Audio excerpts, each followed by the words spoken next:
What's happening, everybody? Welcome back to Michigan Muscle Car Garage. I know it's been a while since we posted a video, and I want to say right off the bat that we're sorry for that. We had we did get to go racing one time this year. We took it to Lapeer Dragway. We did a personal best. The truck ran great. But then we ended up doing a monster wheelie, which there was a short video of us doing that. Well, in return on that, I think that was pretty much the last video that we posted, but in return for the big wheelie, what did we get paid with? Well, we got a shorted out ignition system to start the season off with. And we fought with that for a while. But as I said before on my Facebook page, we had Mr. Cal step up, and he helped us out with an ignition box. And we got that all wired in off camera. I did a bunch of other wiring because I wasn't going to just slap it back together. I wanted to put the box inside the truck and get it wired correctly and get it mounted nice. That way it's away from the heat and the vibrations out in the engine compartment. But we started tearing into the wiring in this truck, and it is just atrocious. It needs to be rewired.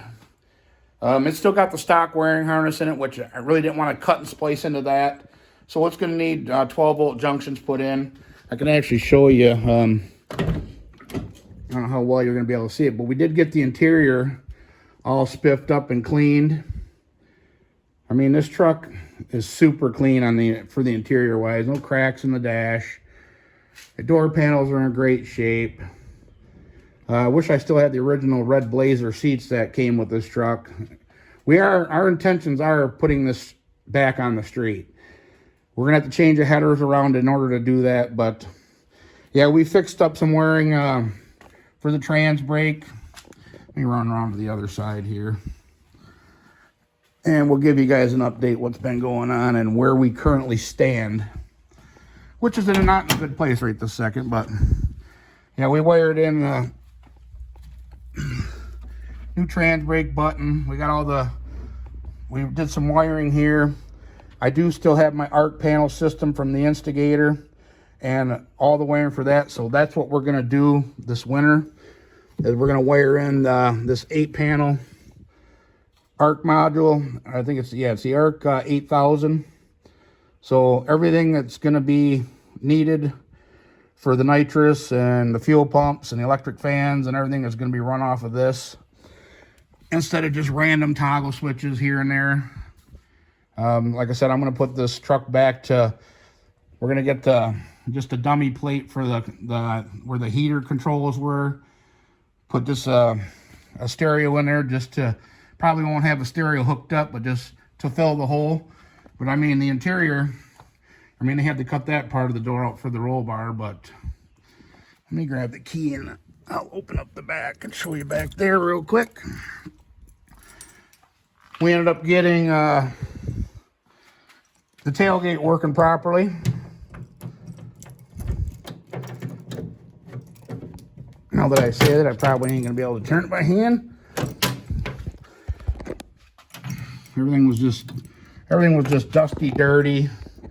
My brother-in-law lived on a dirt road, and I'll tell you the truth, I don't know if it's ever been cleaned or not, but I spent better part of a couple days scrubbing this interior out and getting everything all cleaned up. There we go. Getting the tailgate working correctly.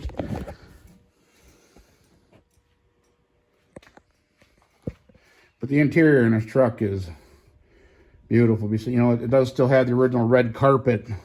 This is just a black overlay carpet that he's got in here. But yeah, we got that working nice.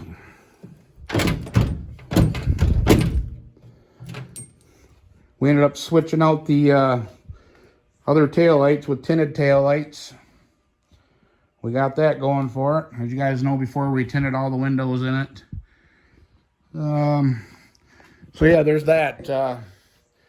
But I got discussing with a buddy of mine from Port Huron, a long time buddy that actually helped me build my first race car, my real race car. you know, I've had street cars that were fast, but a dedicated one that was built to go fast and go on the track. I got back in touch with him after years of being distant since we moved up north here, and we started racing together at Lapeer. And you know, this is the second year, and he was telling me, he says, Herb, he says, we got to do something about that, about the wheel stands in this truck, you know, in two-face here. And I agree. I mean, this truck is just, if we could keep it down, it would be an 8-second truck. We did do our personal best to date. We did use the progressor. I had the progressor, we're using this NX Maximizer EZ, and you adjust it in second increments. And I was at 1.5 seconds delaying it. Usually they say you want all the nitrous in by the 60 foot. And we could actually dropped it down to 1 second before it's all in. At 1.5 seconds, it still carried the wheels, I don't know, maybe 2.5, 3 foot off the ground for about, I don't know, 80 foot out. And it sat down and it was a rocket ship out the back end. This thing mile an hour is like crazy, which you guys seen in videos of it. But then we tried coming back around and using the trans brake. And I left on the foot brake at 3,000, so we wouldn't get a nitrous pop out of it. You got to be above 3,000 RPM in order for the nitrous to come out of the hole. So I used the 3200 chip on it, and this thing just stood straight up. Came down, it hit hard. And that's when you guys know that it shorted out the ignition system. We were done. We were dead in the water. We had to push it on the trailer. Let me grab this light here. So my buddy says, bring the truck down after you get the ignition wired up and it running again. So I did. I got the ignition wired up and got it running. In which, like I said before, I wanted to put the ignition inside, and it's just too big of a project. I didn't want to be down for the whole summer doing that wiring project. So we just ended up putting the box back where it was out here. We got everything all wired up. So it was back. We did change a few things on the wiring. We added a Havoc 2 coil, and we put the start retard down to the starter. So the only time that the retard's kicked in, that's that yellow wire you see, the only time that the retard's working on this engine or on the box is when you're rolling it over. As soon as you let off the key for the starter solenoid, it automatically goes back to 0. Because if you wire it the other way, if you jump the retard wire with your ignition here, these two, the pink and the yellow, if you jump, there's a little jumper wire that was in my old box. If you did it that way, you'd have to rev the engine up to 2,000 or 2,500 to kick the retard out of the box. It would stay retarded until then, and it was super hard and super lazy. So I just did it that way. It seemed to work out perfect. But anyway, we took the truck back down to my buddy Doug's in Port Huron, and we got it on his hoist. And because he noticed at the track, let me climb under here, that when they put this 8.8 in, that there was no pinion angle. And as you guys can see there, we got a solid set of Calvert Racing full aluminum blocks, the solid blocks, not the hollow blocks. We took hollow blocks out of this. Well, instead of adding more block, we just ended up, or he did, he put on his end mill, and he end milled 4 degrees of pinion angle down into them blocks. So we got 4 degrees pinion angle down in the front. So that should help. Not, you know, right now all it's trying to do is climb the ring gear. So this should help with it, you know, because the drive shaft at ride height was coming straight out of the rear end. There was no pinion angle at all on this. I mean, actually, it might have been a little bit on the positive side. So he said, well, all it's doing, so when you let out that button, it's trying to climb that ring gear. Or it is climbing the ring gear. And that's not good. So we ended up getting that put in it. And you know, this truck here, it's got the Moroso trick springs, which I've heard from plenty of people that it's not good to run these because they got so much stored energy. So when you let off, when you're leaving the line, it's already trying to push the front end up from the coil spring. Well, the time the power band's coming in, it's already on the rise, and then the power band kicks in, and it just continues to wheelie. So we're going to have to put, he suggested we're going to put limiters on this also and tie the front end down.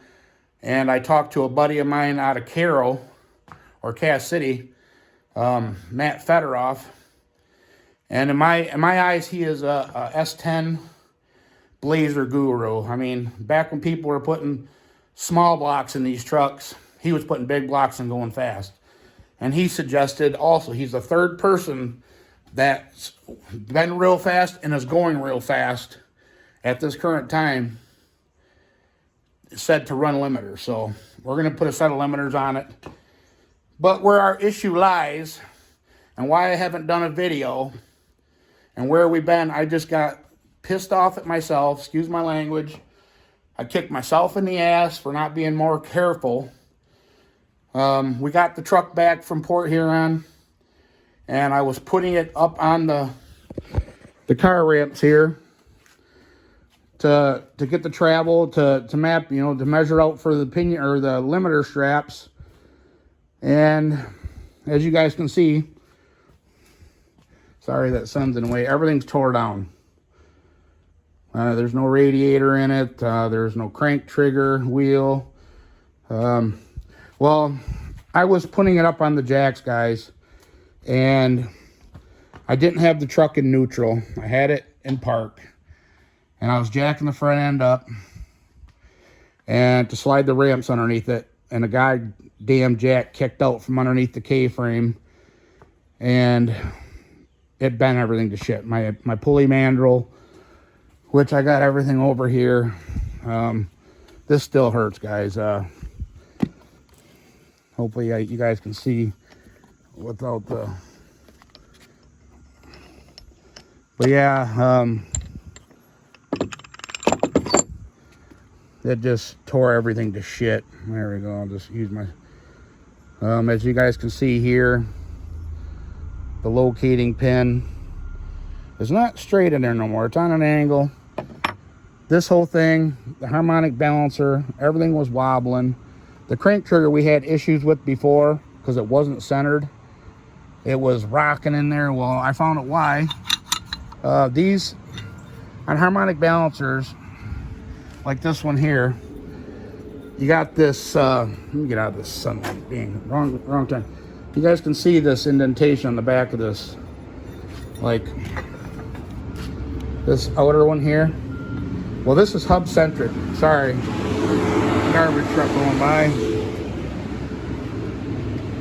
But if it doesn't fit your harmonic balancer to where this rides on your harmonic balancer, these come with a bushing that sits in here and centers it onto the harmonic balancer that way with a little aluminum spacer. Well, this never had it, and this wheel never fit this harmonic balancer. As you guys can see, it just walks around. So that was our issue we were having with the crank trigger all along. And you can see there, it got, the jack got it. It crushed all the pulleys. It crushed this one. This thing had a death wobble in it. So I took it back down to my buddy Doug. And you guys can see on here the lines from where he put it on his lathe. And took some material off to try. Well, now the problem is we took too much off, I think, because these are a snug fit, and all you do is you lock it down with your little set screw there, and it keeps it into this channel. And and that keeps the pulley from spinning. You know, it's relying on a tight fit to begin with. And I'm afraid, you know, with coming off the line, that how we do the instant RPM that this engine does, like from 3,000 to, I mean, you let off that button, it goes from 3,000 to 7,000 right now. And so this was junk. That's junk. The crank trigger's junk. It caught that. It caught the bracket, bent the bracket. You guys can see it there. I did have an extra harmonic balancer for a small block laying around, a neutral balanced, so it would work with this. Hold on a second, let this garbage truck go by.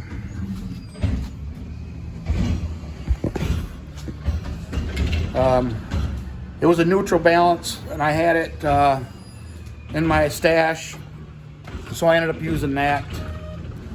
Hold on, let him get out of here.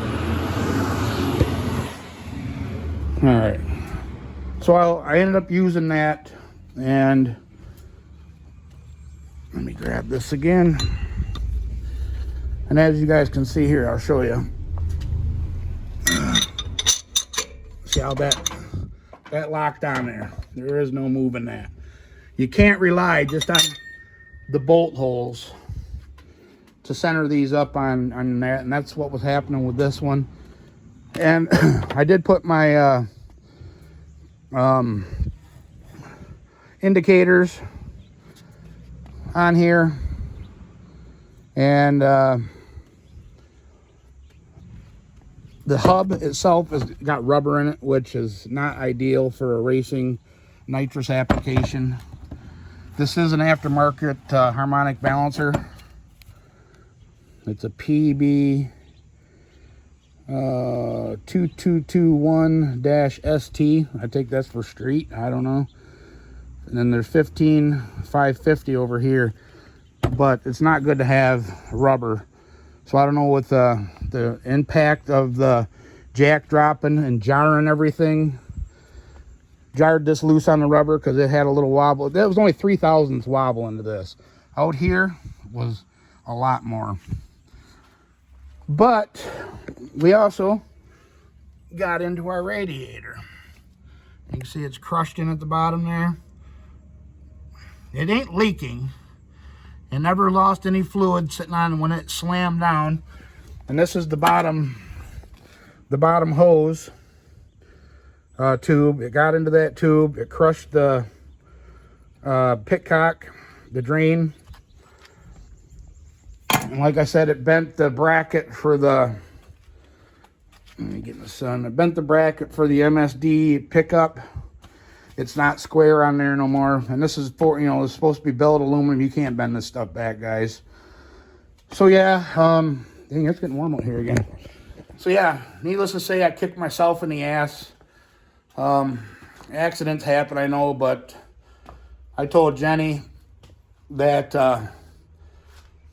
I don't think its name's Two-Face anymore. I think I'm gonna call it the boat. Bust out another 1,000. But yeah, we're trying to get everything back together to try and make it to that Bay City Rollers race. But there's still more issues that I came across yet again.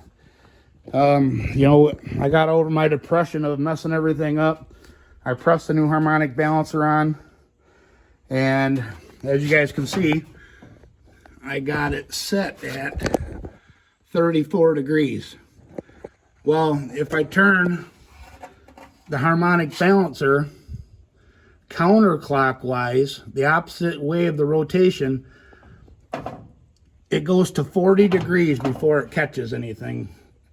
So that means that there is 6 degrees of slop in that timing chain. And I called friends that, you know, I've been building engines for a long time. I know that over time they develop slop, but this engine is not that old. Yeah, it's a nitrous engine, but from me and my brother-in-law hitting it right out of the hole with no progressor Like I say, from 3,000 or whatever your foot braking it at, 25, 2,800, to bang, bringing in a shot of nitrous, it just shocks everything. So I think that we stretched the chain a little bit, and it needs this. I planned on the truck's going out for paint. The flames are coming off it. It's getting repainted. When you guys see it next spring, it's going to be all white. It's still going to be two-face. I mean, it's never going to lose its name. But I just want to get rid of the stripes or the flames. And we're getting rid of the murals. Like I said, it's going to be all white. I ended up picking up a new grill, a new used grill, and a new bumper, new used bumper from a salvage yard. And we put tinted lights, running lights in there. It's got a little dent there. But this is a GMC Jimmy. This is not a Blazer. And it's got, you know, the old stuff here, the fiberglass bumper, you know, and it's had a Chevy grill in it. But that's, you know, call me weak or whatever you want, but I think if it's a GMC Jimmy, it should be a GMC Jimmy. So, and plus I want to put the turn signals and the running lights back in it. The wiring's still all here, so why not run it? What do you guys think of Jenny's new hot rod? I bought this for her birthday, beginning of the season or summer, and it came. I just put some chrome rims on it for her. I know they're hubcaps, but Tony gave that with us. You know, they came with the cart. A new steering wheel. Her birthday was a couple days ago, and I got her a steering wheel for her birthday for her golf cart. Try and make the cart not look like an old retiree cruising the neighborhood cart. Kind of spiff it up a little bit. She wants a back seat for it, but you know, again, them cost money also, so that's something we're gonna have to save to do. But yeah, that steering wheel is kind of nice. It's better than this one over here, wherever I threw it. I don't even know where it went now. Oh, is that it? Oh yeah, that's the steering wheel was in it, and I had the little clipboard on there for keeping tally of your score when you're golfing. But yeah, guys, yeah, I just wanted to show you Jenny's cart. She loves that thing. We took it camping with us on our family camping trip that we were gone for a week. And my new dog Goose, my yellow lab, he just loves the shit out of this. And of course, we've been just working around the yard. We got our pool covered this weekend. We're getting ready to go to the Halloween camping trip. They have a live band. They have trick-or-treating for the kids on Saturday, but my son's camper's out there. He's gonna go with. So, pretty busy. It's been a pretty busy season. We've been collecting parts for her Chevelle still. But like I said, it's been a while since I did a video, and I just wanted to give you guys updates of what's going on. I wasn't even going to put this shit on camera about me messing up and costing another $1,000 damn. But, you know, we're 100% real here at Michigan Muscle Car Garage. We don't script clips to try and make ourselves look perfect, because we're nowhere near perfect. Never claimed to be nowhere near perfect. And it just set us back a little bit, guys. And you know, stuff that don't cost money, like me cleaning up the interior. That's what we've been working on, you know, or I've been working on off camera. And I think, you know, this truck is unbelievably clean. You'd be surprised. I mean, underneath, we had this on the hoist, and there is not surface rust. There's nothing on the floorboards, the frame, rockers. I mean, it is mint condition, and I mean mint condition underneath. Somebody turned this into a drag truck early in its life, and yeah, it's not got a lot of miles on it. And it shows on the pedals and the interior. And we did, I do want to give a shout out to my people over at Super Clean, because that's another thing we did off camera. We super cleaned the frame and squirted everything down and repainted everything, which, you know, I had paint in stock here in the cabinet, so it didn't cost us nothing. Just trying to whittle that stuff to keep myself busy. And super clean. I mean, there was so much grease and dirt, and I couldn't really video it because I didn't want to get any of the acid or the degreaser on my phone or anything, and I did it right here in the garage. So I just, you know, and like I said, I was in my shitty state of depression, I guess you'd call, over what happened with the truck and not being done for the year. So I never videoed it, but I want to give a huge shout out to Jessica and her team over at Super Clean for sending us some more degreaser.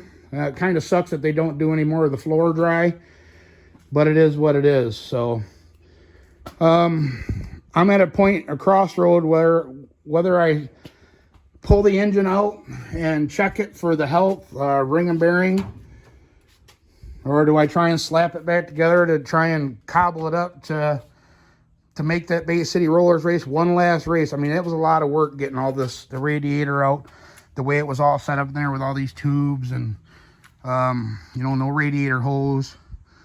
There's only about, well, there's the radiators. That's what it consists of. So there's not much room for movement. So do I try and cobble it back together, or do I just finish tearing it down and ship the truck off to paint like it's going to and be done? That's probably what's going to happen. But anyway, I just wanted to give you an update. But we're going to be doing another video soon. We got some stuff for Jenny's truck, and a lot of people like to see them kind of videos. So we're going to do another video on her truck. And as usual, guys, I really appreciate everybody for watching. Don't forget to like, comment, share, subscribe, and we'll catch you guys on the next video. All right. Bye-bye.